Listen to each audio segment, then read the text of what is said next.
The match, one of the most modest yet beneficial technological breakthroughs of its day, changed the lives of people in England in the 1800s.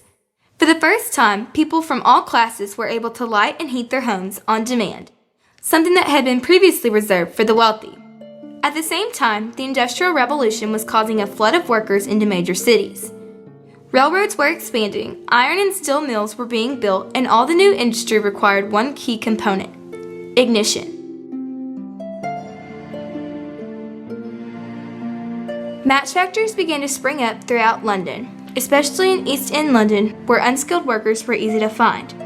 But behind the history of the humble match is an untold story, a tragic story of pain and suffering, discrimination and inequality. It is also the triumphant story of how young women, united together in the name of a common cause, brought about real change. The women who led the match strike of 1888 in London's East End triumphed over poor working conditions in the Bryant and May match factory. However, their contributions to the labor movement have been tragically overlooked in history. The East End of London was an area with dirty, overcrowded streets where prostitution, alcoholism, and crime was rampant. Women in the East End were looked upon as extremely wretched, especially those who found employment in the factories. These factory girls were not the picture of the typical woman by the standards of the day. While it was custom for most women's role in society to be that of wife, mother, and homemaker, the women in the East End were forced to seek employment outside of the home in order to support their families. So really looked down on, and they were working women, and people didn't like that either. The Victorians made up this idea that a woman's place is in the home when she's still here today, unfortunately. They just plain invented that. Nobody thought that 100 years beforehand. Then everyone thought women should work, and women did always have. But the Victorians invent this idea that respectable ladies don't work, they stay at home and the man does the work. It never worked economically. So they're just wrong in every case. They're Irish, they're East End, they're working class, they're poor, they're working women. So they're lowest of the low. Somebody said the lowest of the low. The Bryant and May match factory was located in Bow, London, owned by the wealthy Francis May and William Bryant. By 1888, the match factory was the chief British employer of match workers and the largest employer of female laborers in the East End, employing over 1,500 young women and girls. The young women, many as young as 13, who worked in the match factory, reported cruel and deplorable working conditions, which included working 12 to 14-hour days with only 2 breaks. They were forced to stand their entire shift and were required to eat in the same area where they worked. The wages were minimal, less than 5 shillings a week. However, the girls rarely received a full week's wage because there was a system of fines in place imposed by the management at Bryant and May. These fines, ranging from 3 pence to a shilling, were levied for offenses such as talking, dropping a match, or using the restroom without permission. If the workers were late, they were fined a half-day's pay. These fines made the work in the match factory even more intolerable. However, nothing compared to the horrific health problems the women were experiencing as a result of the working conditions. The matches were manufactured using white phosphorus, a highly poisonous substance. The phosphorus caused a painful form of bone cancer known as phossy jaw. The only effective treatment was to remove the jaw. Even though the health risks to the girls were serious, during this time employers were not legally required to provide workers with safe working conditions. The women brought their complaints to the management of Bryant and May and implored them to improve the working conditions in the factory. Their voices were not heard until the controversial socialist and journalist Annie Besant heard the woes of these young women and published a shocking article in her popular paper, The Link, titled White Slavery in London, in which she exposed the conditions within the factory. In the article, Besant compared the work in the factory to a prison house and described the girls as white slaves. The factory owners were infuriated by the article. They attempted to force the women to sign a paper stating that they were treated well in the factory and that they were happy with their jobs. The women refused. Upon refusing to sign, one of the women was sacked. This was enough to push the other women to take action. By the end of the day, on July 5, 1888, over 1,400 women walked out of the factory and were officially on strike. One of the women was quoted as saying, "It just went like tinder. One girl began and then the rest said yes, so out we all went." The strike, which lasted for 3 weeks, was an unprecedented event and a turning point in the labor movement and in the formation of new unionism. they had this successful strike, and it was successful. They got everything they wanted.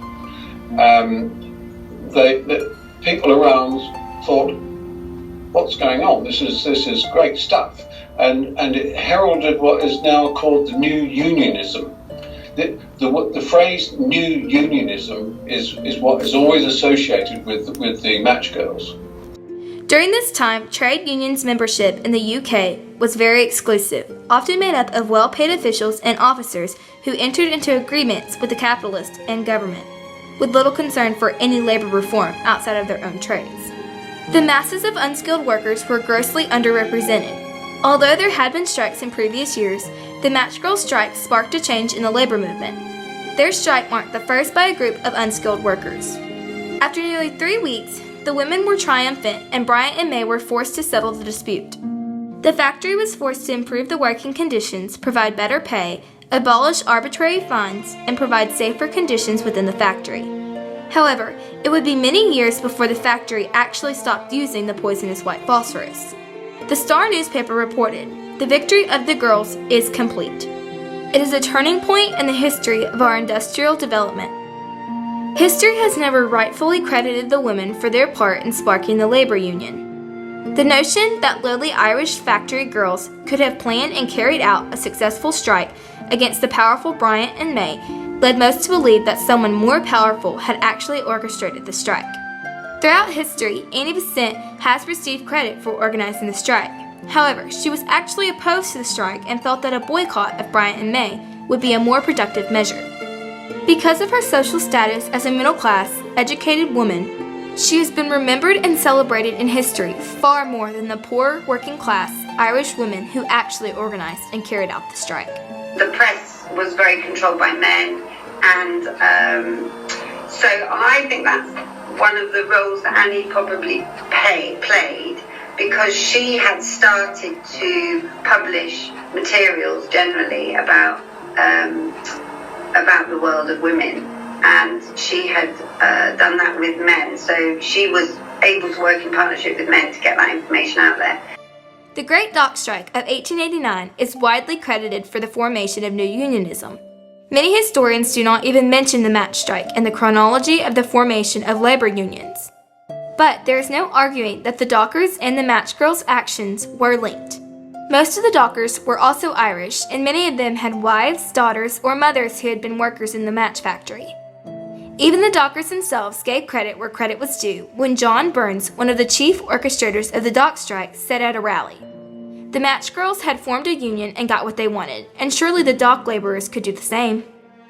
The Great Dock Strike has been well documented in history. Following the strike, many of the men were interviewed. However, there are no known interviews with any of the match women. No one asked them to tell their stories. Well, history is a bit notorious for being the history of men, not the history of women. And I think it is that kind of bias where, what men do gets greater airtime than what women do. Most of the accounts that history has of the match women strike can be traced to family members generations later retelling the stories they had heard from the matriarchs in their family who had been a part of the strike. I found out I was related to, Sarah Chapman, who was a strike leader. I do believe that the Matchgirls strike was very, very important. It was the very first time, it wasn't the first time people had gone on strike, but it was the first time a collection of women had gone on strike and actually won. So they took on the authorities and they actually won. So that was significant in itself for women. Courageous women like Mary Driscoll, Eliza Martin, Martha Robinson, and Sarah Chapman are believed to have led the strike. These brave women were not valued for the work they had done and the contributions they had made to the labor union movement. The match women's strike served as an inspiration in future disputes where unskilled workers, both men and women, now had the confidence they needed to rise up. New unionism would continue to spark workers to fight for better working conditions for many years to come, as trade unions formed across the world. Take it for granted that we can go to work, not just get complacent and think, well, we've done it, we're all okay now. We're not. We still need to keep on those struggles, and it's the successes of the past that we can give us inspiration to make us believe that we can still do those things.